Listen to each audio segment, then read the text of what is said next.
Hello दोस्तों, स्वागत है आप सभी का मेरे चैनल में। आज मैं आपको इस वीडियो में बताने वाली हूँ कि स्वर्ग जाने का असली हकदार कौन है और नर्क जाने का असली हकदार कौन है। क्या लिखा है शास्त्रों में, कौन सा व्यक्ति स्वर्ग जाएगा और कौन सा नर्क। चलिए जान लेते हैं। इससे पहले यदि आपने मेरे चैनल को सब्सक्राइब नहीं किया तो मेरे चैनल को सब्सक्राइब कर लीजिए, जिससे इसी तरह की वीडियो मैं आपके लिए लाते रहूँ।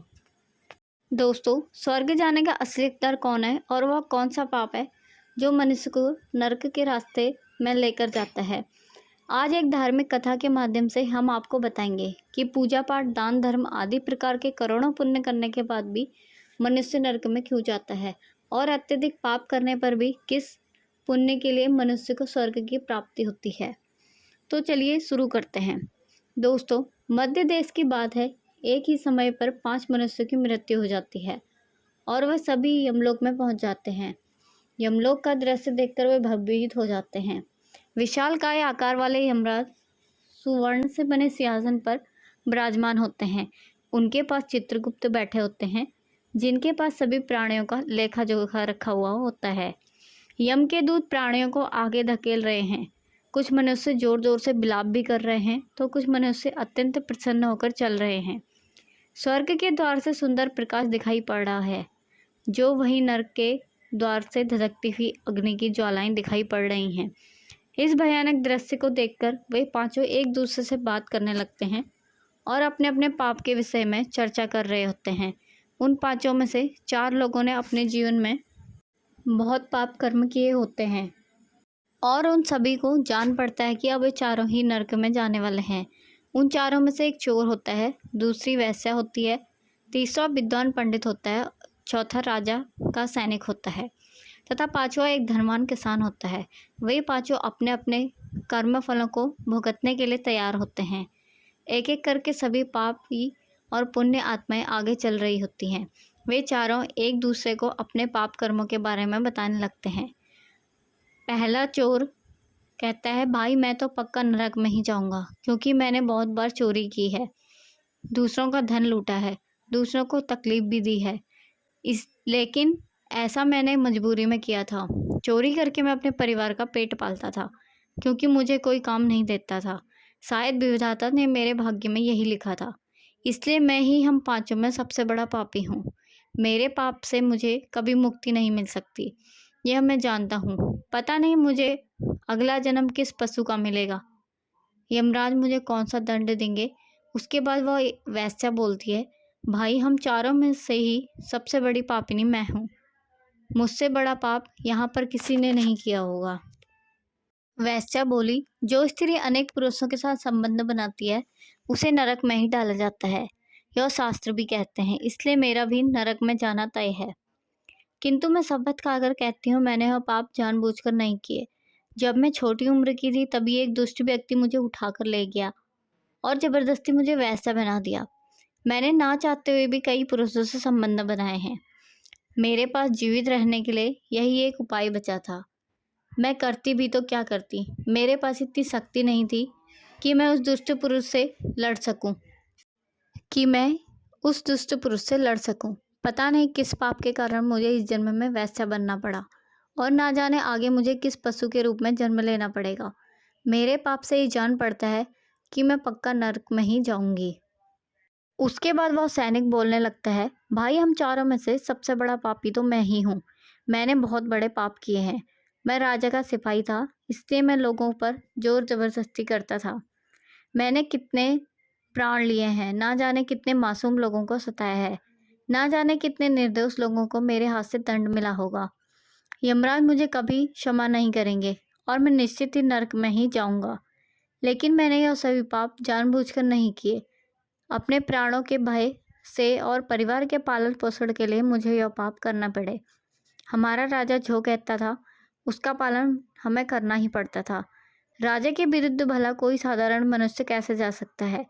यह सभी पाप करते हुए मुझे अत्यंत दुख भी होता था और मैं जानता था कि यह पाप करने से मुझे नरक की ही प्राप्ति होगी, किंतु परिवार के मोह वश होकर मैंने यह काम किया।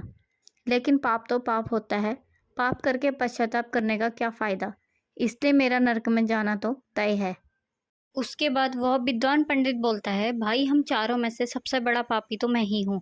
तुम लोगों ने जो पाप किए हैं वह जाने अनजाने में किए हैं, या किसी ने तुमसे ज़बरदस्ती करवाए हैं, या मजबूरी में किए गए हैं। परंतु मैं तो विद्वान था, मैं सब सत्य असत्य जानता था, मुझे सच और झूठ का ज्ञान था। लेकिन फिर भी मैंने धन के लोभ में ये पाप किए हैं। शास्त्र कहते हैं कि जो सब कुछ जानबूझकर पाप करता है वह निश्चित ही नरक में गिरता है। मैंने अपने ज्ञान का दुरुपयोग किया है। मैंने अपने ज्ञान का उपयोग लोगों की सहायता के लिए नहीं बल्कि धन को कमाने के लिए किया है। मेरे घर की परिस्थिति अत्यंत गरीब थी। मेरे पिता भिक्षा मांगकर गुजारा करते थे, लेकिन मैंने अपने घर की गरीबी को दूर करने के लिए धन लेकर ज्ञान देने की चेष्टा की। शास्त्र कहते हैं, जो विद्वान ब्राह्मण अपने ज्ञान का दुरुपयोग करता है उसे निश्चित ही नरक में जाना पड़ता है।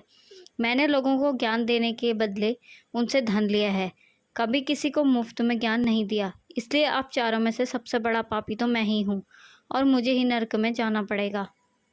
उन चारों की बात सुनकर वह धनी किसान हंस पड़ा और बोलने लगा, तुम चारों में इतने बड़े पापी हो कि तुम लोगों को नरक में ही जाना पड़ेगा। तुम लोगों ने घोर पाप किए हैं और इसलिए यमराज तुम लोगों को कभी माफ़ नहीं करेंगे। यहाँ पर मौजूद मैं अकेला ही सबसे अधिक पुण्यवान हूँ।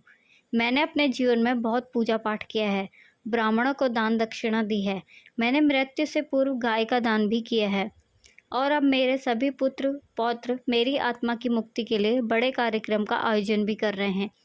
वे मेरे लिए श्राद्ध दान तर्पण कर रहे हैं, यज्ञ कर रहे हैं, इसलिए मैं सबसे अधिक पुण्यवान हूँ। मेरी 3 पत्नियाँ हैं और 10 पुत्र हैं। इतने लोग मेरी मुक्ति के लिए उपाय कर रहे हैं। और हाँ, मैंने अपने जीवन में जो भी पाप नहीं किया और जाने अनजाने में किए होंगे तो मेरे पुत्रों के श्राद्ध आदि के कार्यों से मेरे पाप का भी नष्ट हो जाएगा। मैं नित्य देव पूजा करता था, मंदिर जाता था, द्वार पर आए अतिथियों को भोजन कराता था। इसलिए मुझे विश्वास है कि यमराज मुझे नरक में नहीं डालेंगे और मुझे मोक्ष की प्राप्ति निश्चित ही होगी। फिर वे पांचों धीरे धीरे आगे बढ़ने लगे और जब उनका समय आता है तो उन पांचों के पाप और पुण्य के कर्मों का मूल्यांकन किया जाता है।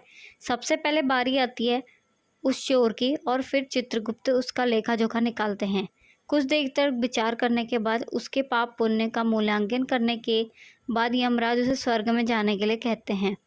इस निर्णय को सुनकर चोर आश्चर्य में पड़ जाता है और बड़ी ही प्रसन्नता से वह स्वर्ग के दरवाजे की ओर चला जाता है। दूसरी बार आती है वैश्या की। चित्रगुप्त उस वैश्या का लेखा जोखा निकालते हैं और कुछ देर तक विचार करने के बाद उसे पाप पुण्य का मूल्यांकन करके यमराज उसे भी स्वर्ग में जाने के लिए कहते हैं।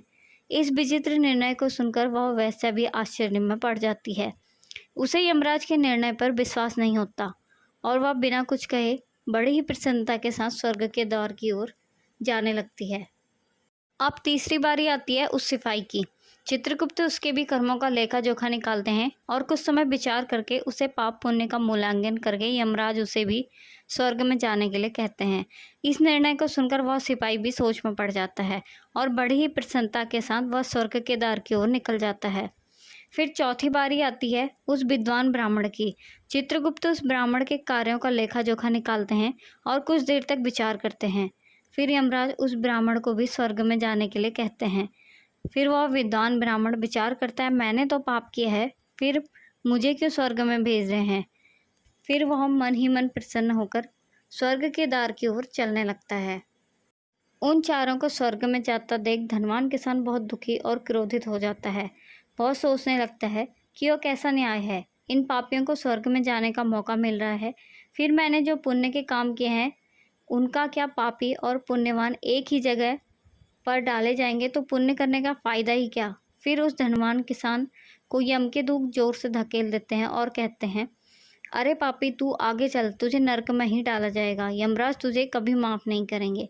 यह सुनकर धनवान किसान भयभीत हो जाता है और कहने लगता है, मैं तो स्वर्ग में जाऊंगा, मैंने कोई पाप नहीं किया। फिर वह धनवान किसान यमराज के सामने आकर खड़ा हो जाता है। चित्रगुप्त उसके कर्मों का लेखा जोखा देखते हैं और उसके पाप पुण्य के कर्मों का मूल्यांकन करते हैं तो उसके पाप का पलड़ा भारी हो जाता है और यमराज उस धनवान किसान को कहते हैं, अरे दुष्ट, तूने तो बहुत बड़ा अपराध किया है, तू तो नरक में जाने के योग्य ही है। इतना सुनते ही वह किसान थर थर काँपने लगता है और यमराज से कहता है, हे धर्मराज, यह अन्याय है। मैंने तो जीवन में कोई पाप नहीं किए और पुण्य ही किए हैं। आप मुझे नरक में क्यों डाल रहे हैं? और मुझसे पहले जो 4 लोग गए थे वे तो घोर पापी थे। उन्होंने बड़े बड़े पाप और अपराध किए हैं। उन्हें तो आपने स्वर्ग में डाल दिया है। आप ऐसा अन्याय मेरे साथ क्यों कर रहे हैं? अगर ऐसा अन्याय होगा तो भला कौन सा मनुष्य धरती पर पुण्य करेगा? फिर यमराज कहते हैं, अरे पापी, जो तूने पाप किया है वह तो उन चारों के पापों के सामने कुछ भी नहीं है। तेरे एक पाप के कारण तेरा सारा पुण्य फल नष्ट हो गया है। यदि तूने वह पाप नहीं किया होता तो तू स्वर्ग में जा सकता था, लेकिन तूने वह पाप जानबूझकर किया है, इसलिए तुझे नरक में अवश्य जाना पड़ेगा। उस चोर ने तो मजबूरी में चोरी की थी, परंतु वह चोर तो दूसरों की भूख मिटाता था, गरीबों को दान करता था। उसने कभी किसी निर्दोष गरीब व्यक्ति के घर चोरी नहीं की। उसके पुण्य कर्म उसके पाप से अधिक थे, इसलिए वह स्वर्ग में गया। दूसरी जो वैश्या थी, उसने अपने मन से वैश्या नहीं बनी थी, उसे ज़बरदस्ती डाला गया था। और उस वैश्या ने न केवल अपने शरीर को पीड़ा दी है, बल्कि बाकी कार्य तो उसने पुण्य के ही किए हैं। वह पशु पक्षियों को रोज़ दाना डालती थी, जानवरों की सेवा करती थी, इसलिए उसका भी पुण्य पाप से बड़ा है। तीसरा वह सिपाही जिसने राजा के हुक्म का पालन किया था, किंतु उसने भी बहुत बड़े पुण्य के काम किए हैं। उसने कई बेसहारा लोगों की मदद की है, इसलिए वह भी स्वर्ग में ही गया है। और चौथा वह विद्वान ब्राह्मण, उसने अपने ज्ञान का दुरुपयोग अवश्य किया है, किंतु वह नित्य गाय की सेवा करता था, दान धर्म करता था, इसलिए उसके पुण्य पाप से अधिक थे और वह भी स्वर्ग में ही गया। इतना सुनकर वह धनवान किसान बोलता है, हे धर्मराज, इन चारों ने जो भी पुण्य किए हैं वह तो मैंने भी किए हैं, बल्कि उनसे ज़्यादा ही किए हैं। फिर भी मैंने ऐसा कौन सा पाप किया है जो मुझे नरक में भेजा जा रहा है? यमराज कहते हैं, हे दुष्ट, याद कर, तूने उस अबला विधवा नारी पर गलत लांछन लगाया था कि उसने तेरे घर में चोरी की है, और इसके साथ ही तूने उसके ऊपर कई अन्य गलत लांछन लगाए थे। उस व्यभिचारिणी और वैसा कहकर उसके चरित्र का हनन किया था, और राजा ने उसे सत्य समझकर उस अबला विधवा नारी को मृत्युदंड दे दिया था।